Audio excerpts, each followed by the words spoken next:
from Lagos, the nation's commercial capital. This is the news at 10, live from Channels Television. Reporting tonight, Harriet Agbe. Hello and welcome. Tonight, 365 Nigerians from war-torn Central African Republic arrive in Nigeria. Widows of police officers killed by members of terrorist group Boko Haram in Kaduna State beg for jobs. The PDP in southwest Nigeria asked the national leadership for a date to choose their executives. And top Al-Qaeda commander in Lebanon dies in custody in a Beirut hospital. And on business news tonight, Cross River State Governor Leo Imoke approves the state's 2014 budget. And in sports news, Arsenal cruise to the fourth round of the English FA Cup as Blackburn Rovers force a Manchester City replay.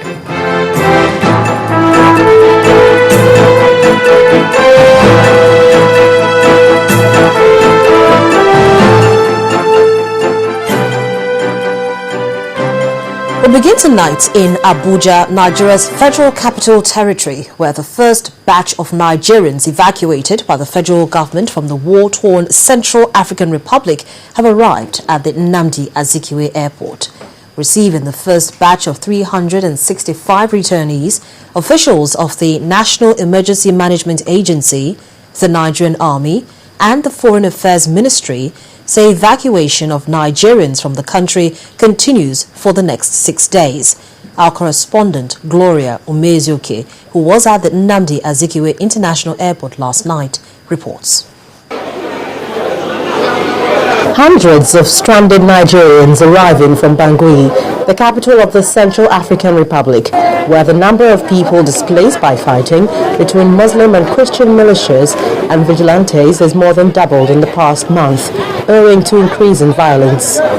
Here at the airport, the anxiety is profound and the uncertainty huge in spite of the apparent relief. Well, contrary to many talks of neglect by the federal government, this is simply an active response to rescue about 30,000 Nigerians that have been residing in the Central African Republic, and they have been taking refuge in the past 1 week at the Nigerian Embassy in Bangui. From here, we'll take them to the camp where they will bath, they will be given food and non-food items. And state emergency management agencies in the respective states have been contacted. They will be on ground tomorrow to start sorting them out. For taking them, they will be conveyed to their respective states in honor, respect, and dignity. Airport officials continued sorting out the returnees, interrogating them for more details. But you are from where? I'm from the village. Where is the village? It was difficult trying to get information as many of them do not speak English. I'm not happy. There's many problems, many people are dying, so good. They're very terrible there. They kill people everywhere, so we are very tired. We are very fear. Eventually, we caught up with Alhaji Gani, an indigene of Borno who lost his wife in the crisis and is deep in grief. Just when this thing happened, he ran away to come out, meet of his senior sister. Before to land that place, they finished with her. They kill her. And that people where they are doing this, the former president people, where they are calling their name Antibalaka. Before we reach the embassy of Nigeria, too much of suffering. When we reach there, we never meet embassy, we never meet the consul of the embassy. Even common bread, forget with water, say water for drink. We will never get it. Sometimes they will lock it, sometimes they will open. The federal government is very responsive and sensitive to the needs of Nigerians, not just in this space, but wherever in the world. And so when news broke about the escalating internal political situation in the Central African Republic, government immediately went to work. More than 935,000 people have been displaced from their homes in the clashes between Christian militias and the mainly Muslim Seleka rebel group that overthrew President Francois Bozize in March. Evacuation, however, continues for the next 6 days for the remaining 1,635 stranded Nigerians in the Central African Republic to give them lasting relief from the sectarian violence. Gloria Umezuke, Channels Television News. From Abuja to Kaduna State in Nigeria's northwest region, where wives of policemen killed by Boko Haram insurgents are appealing to the government and the Nigerian police to provide them with vocational training and jobs. Well, the widows and other members of their families made the appeal in Kaduna during the distribution of food items by the Nigerian police. The Kaduna State Police Command says the distribution of food items is an effort by the Inspector General of Police to help in alleviating the hardship faced by the families of the dead officers. It's an effort by the Nigerian police to assist these women whose husbands, all policemen, lost their lives in the fight against members of Boko Haram. The police and other security agencies have lost so many of their personnel since the inception of the insurgency in some parts of northern Nigeria. Regrettably, majority of those officers died while trying to repel the terrorists. In Kaduna State, the sect members have also attacked and killed a large number of security operatives, leaving so many women as widows. These food items alone will certainly not solve the huge burden that comes with widowhood, but the police say it's a token to at least help out in some ways. Though they have lost their loved ones, or their loved ones paid the supreme price so that Nigeria and Nigerians will continue to live in peace, they, the family members, will continue to be active members of the Nigeria police family. The widows receive these items with thanks.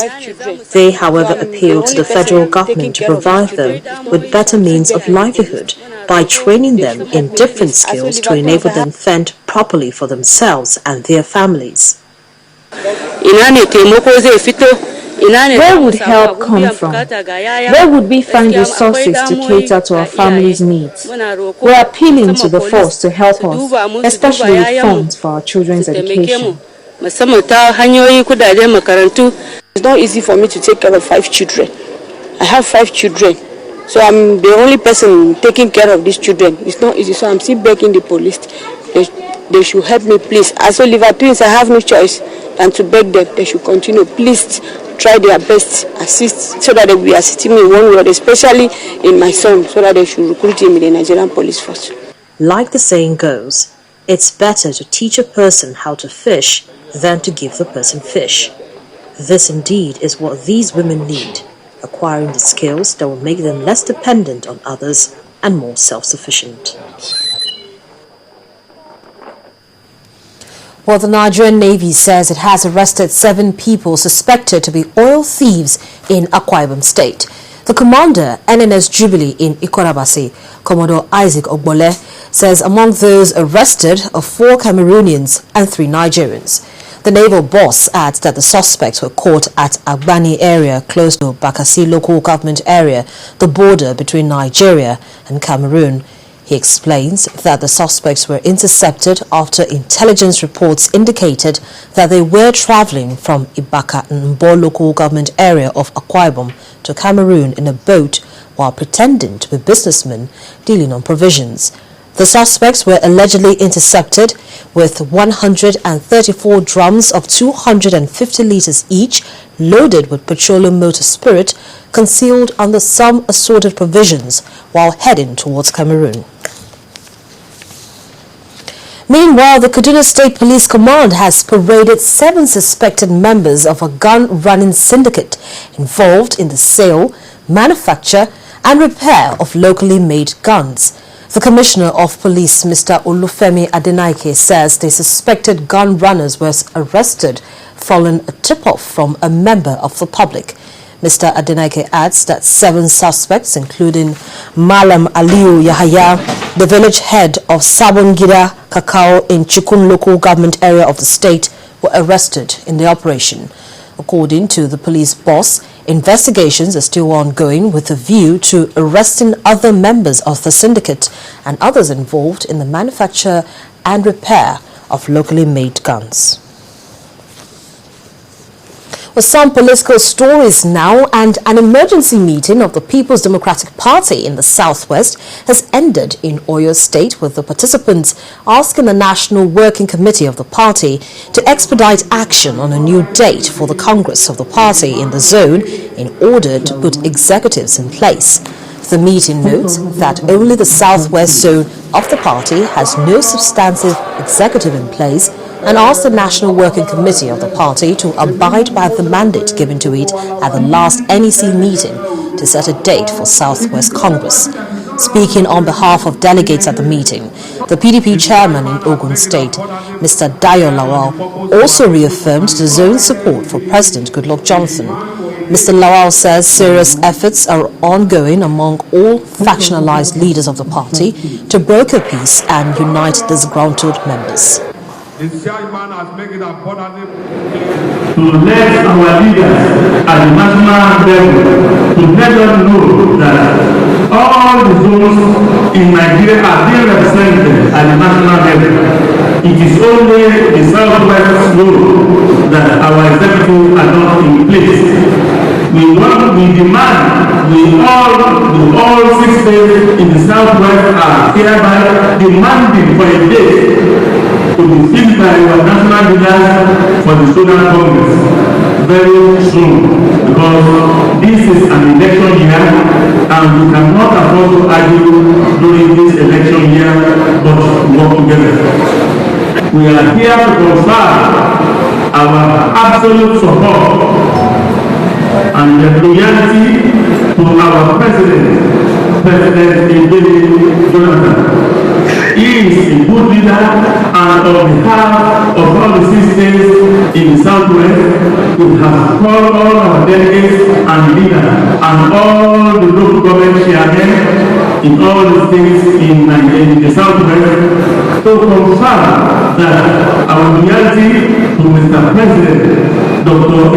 Jonathan, and also our absolute loyalty as well to our national chairman.